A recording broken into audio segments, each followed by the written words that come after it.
궁궐이나 내 주 예수 모신 곳이 그 어디나 하늘나라 할렐루야 찬양하세 내 모든 죄 사함받고 주 예수와 동행하니 그 어디나 하늘나라. 아멘. 오늘은 예수님의 성품이 나의 인격이 되기 위해서라는 제목으로 말씀을 나누기를 원합니다. 우리 함께 따라 해볼까요? 예수님의 성품이 나의 인격이 되기 위해서. 우리 2주 동안 로마서 12장의 말씀을 통해서 우리 함께 말씀을 나누었었습니다. 여러분 어떤 말씀을 나누었는지 기억하시나요? 이 세대를 본받지 않으려면 어떻게 해야 되죠? 하나님께서 기뻐하시는 예배자가 되어야 된다. 하나님께서 기뻐하시는 예배는 중심으로 드리는 예배다. 분명히 말씀을 드렸고요. 두 번째는 하나님의 뜻을 분별해야 된다. 우리가 어떤 말과 행동을 할 때 이 말과 행동이 하나님을 기쁘시게 하고 있는가 아니면 마귀를 기쁘게 하고 있는가, 그런 어떤 질문 속에서 하나님을 기쁘시게 하는 말과 행동을 여러분들이 선택해야 된다. 이 세대를 본받지 않기 위해 세 번째로 말씀드렸던 것은 뭐였죠? 믿음의 분량대로 지혜롭게 생각해야 된다. 하나님이 맡겨주신 나의 주신 사명과 은혜와 은사가 있다면 그것을 업신여기지 말고 최선을 다해서 하나님이 주신 것을 가지고 섬겨야 된다. 너무 과대평가해서도 안 되고 너무 과소평가해서도 안 된다.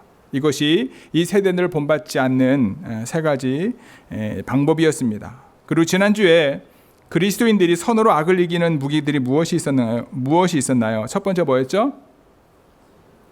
먼저 사랑하는 거였습니다. 먼저. 그렇죠? 하나님께서 우리를 먼저 사랑하셔서 우리가 죄인 되었을 때 그분이 먼저 우리를 사랑하셨다. 그래서 우리가 사랑받기보다 먼저 사랑해야 된다. 두 번째 무기는 무엇이었습니까? 기도하기에 항상 힘써야 된다. 기도하지 않으면 아무 일이 일어나지 않지만 기도할 때 하나님이 일하시고 하나님이 역사하시고 하나님이 일하신다. 하나님이 일하심을 경험할 수 있다. 세 번째, 선으로 악일 수 있는 무기가 마지막으로 무엇이었습니까? 가능한 모든 사람과 화목해라. 절대 쉽지 않죠. 여러분들이 기도해 주셔서 고창성 목사님 장례식에 무사히 잘 다녀왔습니다. 가봤더니 미국 서부, 남가주, 북가주, 동부, 동남부, 중부에서 목사님들이 많이들 참석하셨습니다. 모두 젊은 목사의 죽음을 안타까워했습니다. 그리고 남겨진 사모님과 두 명의 아들들의 지속적인 위로와 격려 그리고 함께하는 시간을 잠시 보내고 왔습니다. 저는 살면서 가능하면 모든 사람과 화목하려고 애를 쓰는 사람입니다. 그래서 가능하면 원수를 만들고 싶어 하지 않습니다.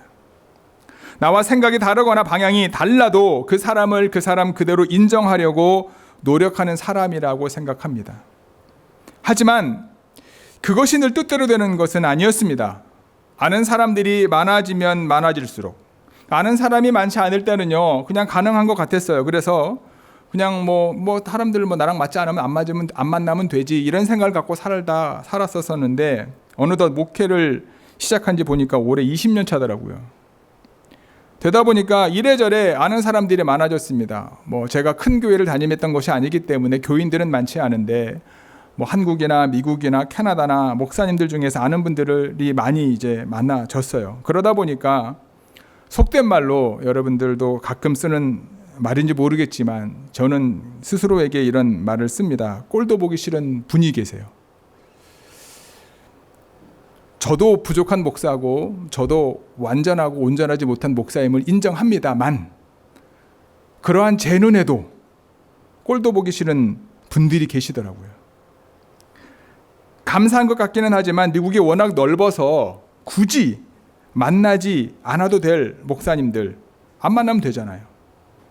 그분들의 잘못이라기보다는 제가 아직 미성숙해서 그런 것 같습니다. 그런데 지난 장례식에서 그분들이 오셨어요. 아는 척하기도 싫을 만큼 저랑 맞지 않는 분들이 대거 오셨습니다. 둘째 날 화장한 이후에 고창성 목사님 댁에서 이제 감리교 목사님들이 모여서 점심을 먹기로 사모님이 준비를 하신 거예요. 어쩔 수 없이 한 테이블에 앉았습니다. 식사를 하며 이야기를 나누어야 했습니다. 마음이 참 불편했습니다. 근데 제 아내와 잠시 통화를 하는데 제 아내가 저한테 당신의 지난주에 했던 설교 말씀을 잘 기억하라고. 이 화목이라는 말이 내 마음에 확 와닿았습니다. 그래서 마음을 가다듬고 기도하면서 식사 시간을 지혜롭게 보내려고 노력을 했고 먼저 떠나시는 목사님들을 기쁜 마음으로 배웅할 수 있었습니다. 그런데 쉽지 않습니다. 솔직히 말씀을 드리면 다시 굳이 만나고 싶지 않은 분들이 몇 있었습니다. 이 세대를 본받지 않고 악을 이기는 무기들을 가지고 우리가 각자의 삶의 자리에서 예수님께서 이루신 구원을 이루어가는 삶을 사는 힘들고 어렵지만 믿음의 길을 걸어가는 우리 저와 여러분 모두가 되기를 다시 한번 주님의 이름으로 간절히 권면합니다. 오늘 주어진 본문을 통해 예수님의 성품이 나의 인격이 되기 위해서라는 제목으로 하나님의 말씀을 나눌 텐데요. 바울은 로마서에서 그리스도인이라고 한다면 누구나 세 가지 빚이 있다고 말합니다. 첫 번째는 로마서 1장 14절 말씀인데 헬라인이나 제가 읽어드립니다. 헬라인이나 야만이나 지혜 있는 자나 어리석은 자에게 다 내가 빚진 자라. 바울은요 자신을 세상 모든 사람들에 대해서 빚진 자라고 표현합니다. 이 빚은 어떤 빚일까요? 바로 복음을 증언하는 빚, 복음을 증거하는 빚입니다. 저와 여러분은 어떻게 구원받았습니까? 하나님의 은혜로 구원받았지요. 천국에 가기 위하여 우리가 공로로 기여한 부분이 하나도 없습니다. 우리는 구원을 받기 위해서 어떠한 일도 한 적은 없습니다. 그저 예수님이 세우신 공로로 그분으로 말미암아 우리는 구원을 받게 되었습니다.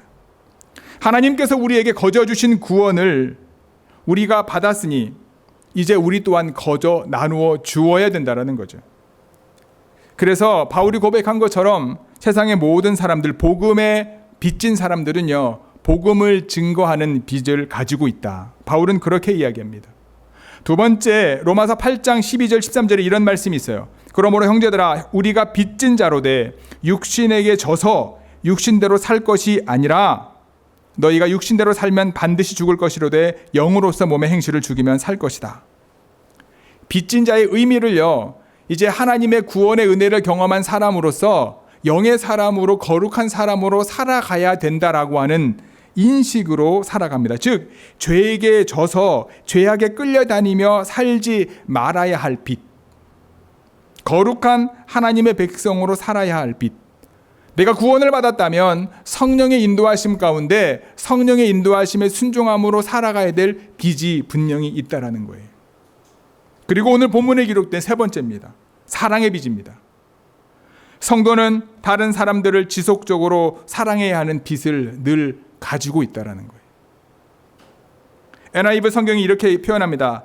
The continuing debt to love one another. 서로 사랑해야 할 지속적인 빚. 우리는 하나님으로부터 지속적으로 사랑을 받고 있습니다. 하나님의 사랑은 변함이 없지 않습니까? 어제나 오늘이나 영원토록 내가 어디에 있든지 어떤 상황 가운데 있든지 그분이 나를 향하신 사랑의 빛은, 사랑의 은혜는 변함이 없지요. 그 사랑을 받은 우리가 우리의 삶을 통해서 계속해서 사랑을 해야 되는 사랑의 빚을 가지고 있다. 바울은 그렇게 얘기하는 거예요. 그 사랑의 기준이 무엇입니까? 주님이 말씀하신 것처럼 내가 너희를 사랑한 것처럼 너희도 서로 사랑하라. 주님이 우리를 사랑하신 방법인 거죠. 즉 주님께서 우리를 사랑하신 것처럼 자신의 가장 귀한 것을 내어놓으면서까지 사랑하신 것처럼 우리도 이웃을 우리의 몸과 같이 사랑해야 된다. 그러한 빚을 가지고 있다. 바울은 그렇게 얘기하는 거예요. 이처럼 사랑의 본체이신 예수님의 성품이 우리의 어떤 개인 인격이 되기 위해서 우리는 어떤 삶을 살아야 되는가? 첫 번째는요. 이웃을 자신과 같이 사랑해야 됩니다. 우리 9절 10절 읽겠습니다. 시작. 간음하지 말라, 살인하지 말라, 도적질하지 말라, 탐내지 말라 한 것과 그 외에 다른 계명이 있을지라도 내 이웃을 내 자신과 같이 사랑하라 하신 그 말씀 가운데 다 들었느니라. 사랑은 이웃에게 악을 행하지 아니하나니 그러므로 사랑은 율법의 완성이니라. 아멘. 바울은 남을 사랑하는 자는 율법을 다 이루었다 이야기합니다. 바울은 사랑은 율법의 완성이다라고 하는 것을 8절, 9절, 10절을 통해서 3번이나 강조하고 있습니다. 사랑은 율법이 완성이기 때문에 사랑하는 사람은 하나님의 계명을 잘 지키는 것과 같다라고 말합니다.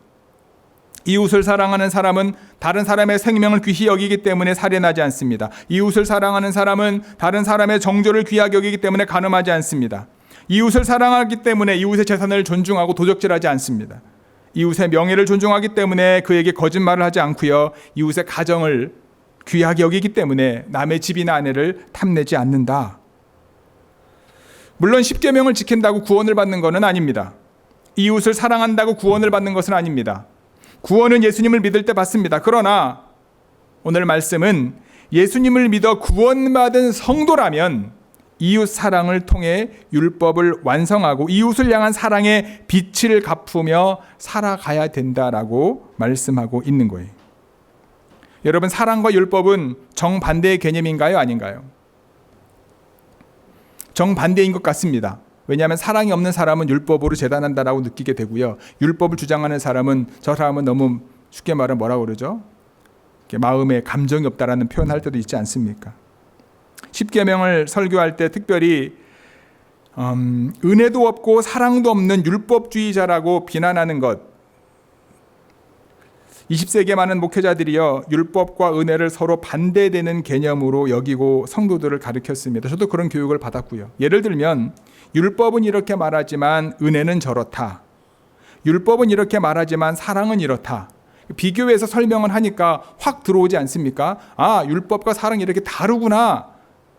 아주 이해하기 쉬운 논리적인 방법으로 가르쳤지만 그렇게 가르치다 보니까 율법과 사랑은 같이 가면 안 되는 것처럼 그런 개념으로 받아들이게 되었다라는 거예요.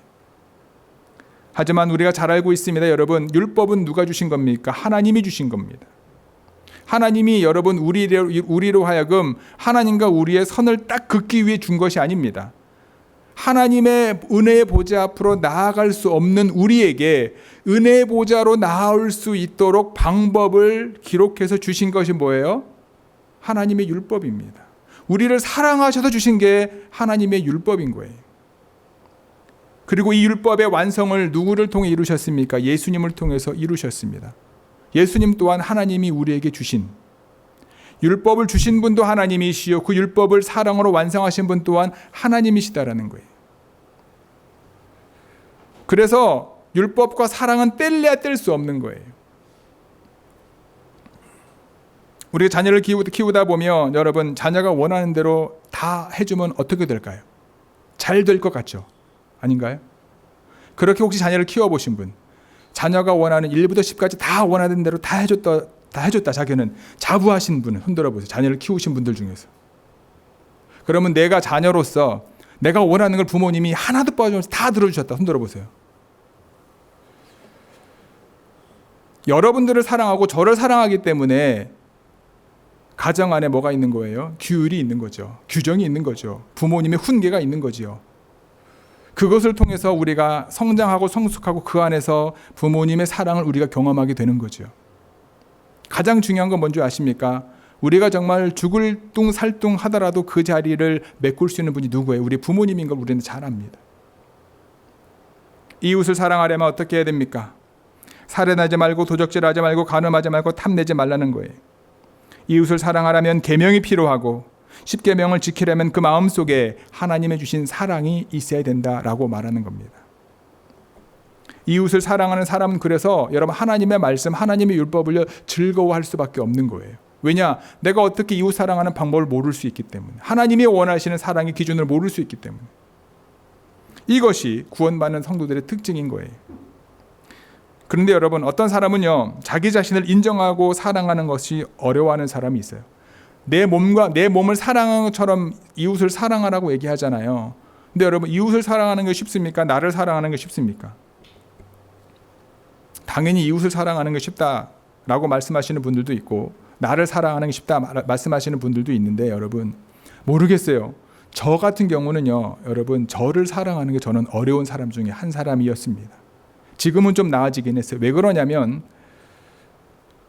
내가 내 삶을 알잖아요. 내가 지금 무슨 생각을 하고 있는지 누가 알아요? 내가 알잖아요. 여러분들 내가 무슨 생각하고 있는지 아세요? 모르잖아요. 저랑 가장 오래 가증 붙어 있는 제 아내도 제가 무슨 생각을 하고 있는지 모릅니다. 저 또한 모르고요. 하나님 앞에서 가장 나를 잘 아는 게 누구예요? 하나님이고 그 다음에 나잖아요. 내가 얼마나 많은 하나님이 원하지 않는 죄된 생각을 하고 있는지 내가 너무나 잘 아니까. 제가 어떻게 목사가 될 수 있냐라는 거예요. 어떻게 나 같은 사람이 하나님의 말씀을 나누는, 거룩한 하나님의 말씀을 나누는 사람이 될 수 있냐라는 거예요. 그 고민들이 저는 늘 있었습니다. 지금도 저는 그 부분들이 아예 사라지진 않았습니다. 그만큼 저를 용납하고 저를 사랑하는 것 자체가 너무너무 힘들었던 사람 중에 한 사람이 저였어요. 그런데 뭐를 깨닫게 되냐면, 그러한 나를 사랑해 주신, 내가 볼 때는 목회자감이 아니고 내가 볼 때는 다른 사람들에게 본이 될 것 같지 않은 사람인데, 그러한 나를 사랑하시는 주님의 사랑을 조금씩 알게 되면서부터 나를 인정하게 되고, 조금 더 나아가서 나를 사랑하게 되고, 그리고 하나님이 하시는 일에 부족하고 연약하지만 나를 내어드릴 수 있게 되더라고요. 이웃 사랑하기를 나처럼 하라라고 하는 게 의미가 바로 그런 의미이지 않을까. 나를 인정하고 나를 사랑할 수 있으려면 내 안에 주님의 은혜와 사랑이 있어야 됩니다.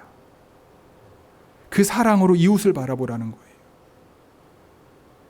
그러면 여러분, 나를 용납해 주시고 나를 사랑해 주시는 주님의 사랑으로 이웃을 바라보면 여러분, 그 사랑으로 문제가 생길 일이 점점 없어질 수밖에 없는 거죠. 나를 사랑한다는 것은 죄가 가득한 나를 사랑한 것이라기보다 예수님의 보혈의 은혜로 새로운 피조물이 된 나를 사랑하는 것처럼 동일한 보혈의 은혜를 받은 이웃을 사랑하라라고 바울은 이야기하는 겁니다. 이웃을 사랑하는 기준은 죄 가운데 있는 내가 아닌 예수님의 사랑과 은혜를 경험한 나를 사랑하는 것처럼 나를 용납하듯 이웃을 용납하는 것을 말하고 있다는 거예요. 이것이 예수님의 성품이 나의 인격이 되기 위해서 우리가 다시 한번 고민하고 묵상하고 삶을 통해 드러내야 될 우리의 모습이다. 오늘 그 자리에 자원함으로 나아가는 우리 좋은교회 모든 성도 여러분들이 되시기를 주님의 이름으로 축복합니다. 예수님의 성품이 나의 인격이 되기 위해서 두 번째는요, 시기를 알아야 합니다. 따라할까요? 시기를 알아야 합니다. 우리 11절 12절 함께 읽겠습니다. 시작. 또한 너희가 이 시기를 알거니와 자다가 깰 때가 벌써 되었으니 이는 이제 우리의 구원이 처음 믿을 때보다 가까웠음이라. 밤이 깊고 낮이 가까웠으니 그러므로 우리가 어둠의 일을 벗고 빛의 갑옷을 입자. 아멘. 11절에서 말하는 시기는요, 연대기적인 1부터 10 2023, 24, 25 이렇게 연대기적인 시간의 흐름을 얘기하는 것이 아니라 어느 한 시즌을 이야기합니다. 우리가 알고 있는 시간 타임테이블을 얘기하는 게 아니고요, 하나님의 역사하심에 대한 이야기를 하는 거예요. 우리가 이거를 그리스도의 재림과 연결시킬 수 있습니다. 그리고 이제 자다가 깰 때다라고 바울은 강조합니다. 뿐만 아니라 구원이 처음보다 가까웠다라고 이야기하고 있습니다. 우리는요, 시작과 끝의 시간대에 살고 있습니다. 돌고 도는 윤회의 시간대에 살고 있지 않습니다. 시작과 끝이 있는 시간대에 살고 있습니다. 우리가 믿는 하나님은 뭐라고 고백합니까? 알파와 오메가다 이야기합니다. 그거 뭐예요? 시작과 끝, 알파와 오메가를 주관하시는 하나님, 시작과 끝을 주관하시는 하나님이십니다. 오래전에 창조로 인류의 역사를 시작하신 하나님께서 예수님의 재림을 통해 인류의 역사의 종말을 계획하신 겁니다. 아이가 태어나는 순간 우리는 자란다고 표현하지만 마음 아프게도 태어나는 순간, 여러분, 죽음의 순간에 점점 다가가는 것처럼 인류가 창조된 순간부터 종말의 때 믿는 자들에게는 구원의 때에 점점 가까워지고 있다는 거예요.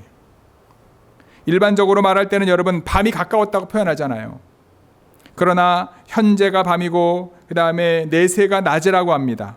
본문은 우리가 지금 살고 있는 이 시간대에 이 시간이 밤이라는 거예요. 즉 현세는 밤이고 어둡고 불안정한 시간이라는 겁니다.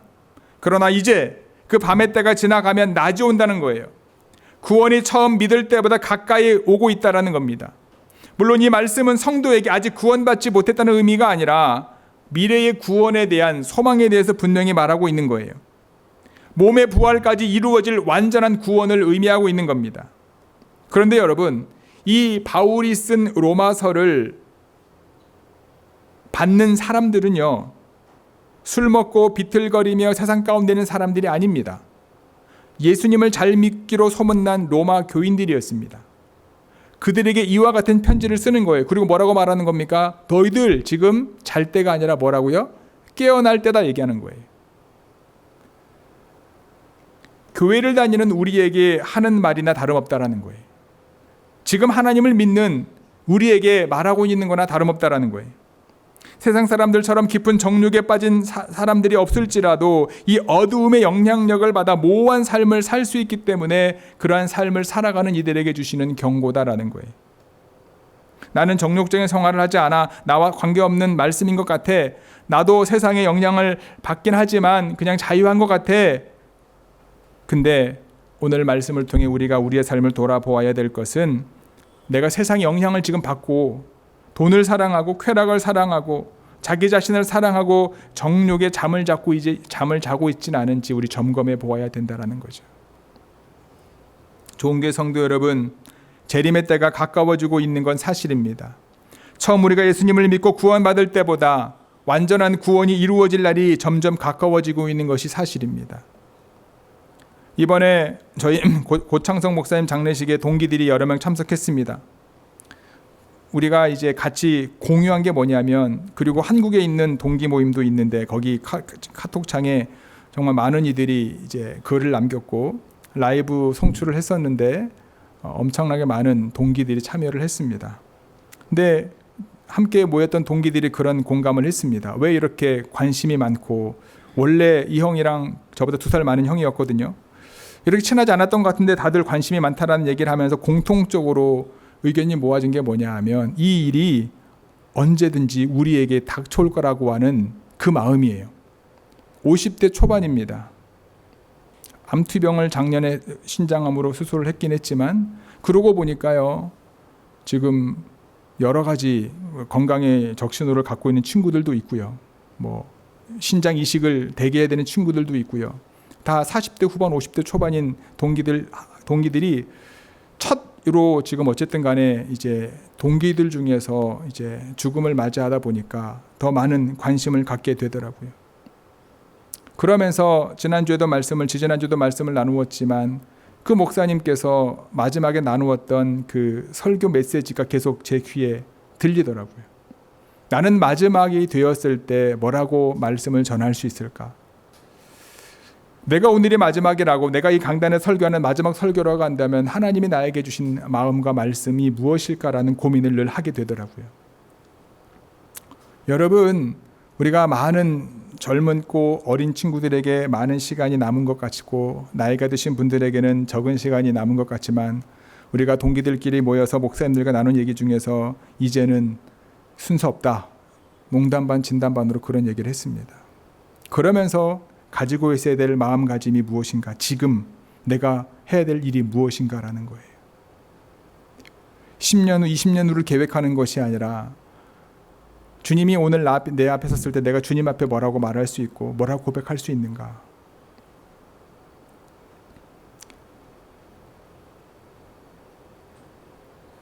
예수 그리스도의 빛의 갑옷을 입고 저와 여러분들에게 주어진 삶을 살아가며 하나님이 원하지 않는 어둠의 일들을 벗어 던지는 우리 좋은 교회 모든 성도 여러분들이 되시길 바라고요. 영적 긴장감을 가지고 깨어 있어서 여러분 어둠의 일을 버리고 하나님이 원하시는 거룩함 가운데 나아가는 저와 여러분 모두가 되기를 주님의 이름으로 간절히 축복합니다. 세 번째로, 예수님의 성품이 나의 인격이 되기 위해서요, 낮에와 같이 단정히 행해야 된다라는 겁니다. 우리 13, 14절 함께 읽겠습니다. 시작. 낮에와 같이 단정히 행하고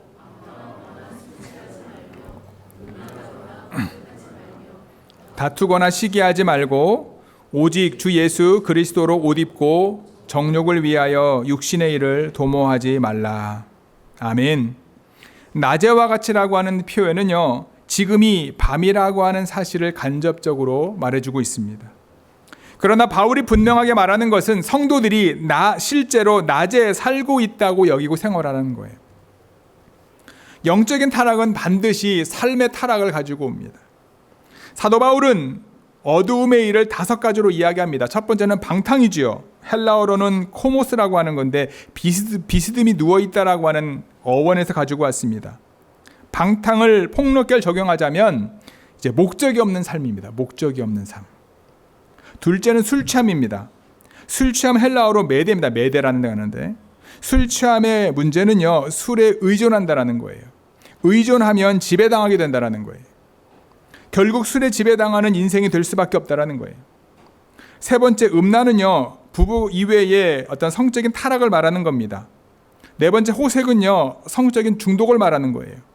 5번째, 다툼은요, 말 그대로 서로 다투고 분파를 나누는 거예요. 그리고 6번째는 뭡니까? 시기. 이거는 말 그대로 다른 사람을 부러워하고 미워하는 그것이 내면화되어 있는 상태를 말하고 있습니다. 우리가 그리스도의 빛의 갑옷을 입지 않고 낮과 같이 단정하게 행하지 않으면 가장 먼저 우리의 삶은 방탕함에 빠질 수밖에 없다는 거예요. 먼저 방탕함에 가장 빠지기 쉬운 것이 유혹이 무엇입니까? 오늘 본문에서는 술 취함을 이야기합니다. 한국 사회도 마찬가지고요. 미국 사회도 마찬가지고요. 이 술 취함은 모든 죄의 동기를 부여하기 때문에 술로 인해 본문에서 바울이 제기한 어둠의 일인 모든 죄를 수반한다라고 말하고 있습니다. 바바라 탐슨이라고 하는 분이요, 한 잔 술로 죽어가다라고 하는 책에 의하면 방화와 익사의 80%, 폭력의 60%, 자살의 30%가 술의 영향으로 인해 사회적 문제로 대두되듯이 술은 하나님이 고귀한 생명을 빼앗는다라는 얘기를 합니다. 술 취하지 않으면 된다라고 말하잖아요. 우리가 특히 술이 마시는 게 구원과는 직결되지 않습니다. 맞는 말이에요. 술 마셨다고 구원 못 받지 않아요. 그런데 그 술에 지배를 당하기 시작하면 하나님이 원하는 삶이 아니라 마귀가 원하는 삶을 살 수밖에 없다라는 거예요. 저도 무조건 술 마시지 말라고 얘기하지 않습니다. 하지만 정신 차리라고 얘기를 하죠. 나의 열심과 노력이 아니라 주님이 주관하시는 삶을 살 수 있도록 내 감정과 나의 무엇이 소셜라이징을 위해서 내가 원하는 삶을 사는 것이 아니라 하나님이 원하는 삶을 선택할 수 있는 믿음의 고백이 우리 가운데 필요한 거죠. 육신의 일을 도모하지 않는 것은 무엇을 말합니까? 죄성이 좋아하는 것을 먹이거나 공급하지 않는 거예요. 사람은 단순합니다. 저와 여러분들 단순하잖아요. 하나님이 원하는 거, 원하지 않는 거 여러분 모르셔서 안 하시나요? 마귀가 원하지 않는 거 여러분 하면 안 된다고 알면서도 안 하시나요? 알면서도 하게 되는 경우가 많고, 알면서도 하나님이 원하시는 길을 가지 않을 때가 분명히 있는 거예요. 사람이 여러분 편한 거 싫어하는 사람이 어디 있습니까? 편한 거 좋아하고. 신앙생활 여러분 편하게 하고 싶어요? 힘들게 하고 싶어요? 편하게 하고 싶은 분 손 들어보세요. 힘들게 하고 싶으면 손 들어보세요. 이게요, 참 저도 느끼는 거지만 목사잖아요. 저도 목사 세계를 보면은요, 정말 편하게 목회하는 분들이 있어요. 제가 그분을 비난하는 게 아니라요, 그건 저랑 안 맞더라고요. 저는 일부러 불편한 길을 선택하게 되는 것 같아요. 이유는 다른 게 아니라 저는 늘 기도하고, 하나님, 내가 하나님만을 의지할 수 있는 자리에 가길 원합니다. 그 기도를 늘 저는 하거든요. 근데 그 기도를 하다 보니까 하나님이 늘 불편한 곳으로 저를 인도하세요. 그리고 불편하고 힘든 상황을 맞이하게 돼요. 그러면 여러분 어떻게 됩니까? 불편하면 기도하게 되잖아요. 불편한 상황 가운데서 하나님을 찾게 되잖아요. 여러분들 편한 곳에서 하나님을 찾을 수 있어요. 네, 처음은 가능합니다. 왜냐? 감사하니까. 근데 그것에 익숙해지잖아요. 그럼 불편한데 못 가요. 신기하죠? 낮에와 같이 단정해야 되는 건 뭐냐 하면 여러분 늘 주님의 빛 가운데 우리를 돌아보아야 된다는 거예요. 한 번 기웃거렸다가 2번이 되고, 2번 기웃거리면 3번이 되고, 한 번은 괜찮겠지 다 하니까, 그게 아니라 하나님이 원하지 않는 것에 뭐예요? 악은 뭐라도 버리라고 사도 바울이 이야기합니까? 모양이라도 버리라고 그 이유가 그거거든요. 사람이 연약한 걸 아는 거예요. 바울이 그걸 안 거예요. 왜 낮에와 같이 단정해야 되느냐? 내가 지금 어떤 자세로 있어야 되냐면요. 오직 주 예수 그리스도의 옷을 입는 것처럼.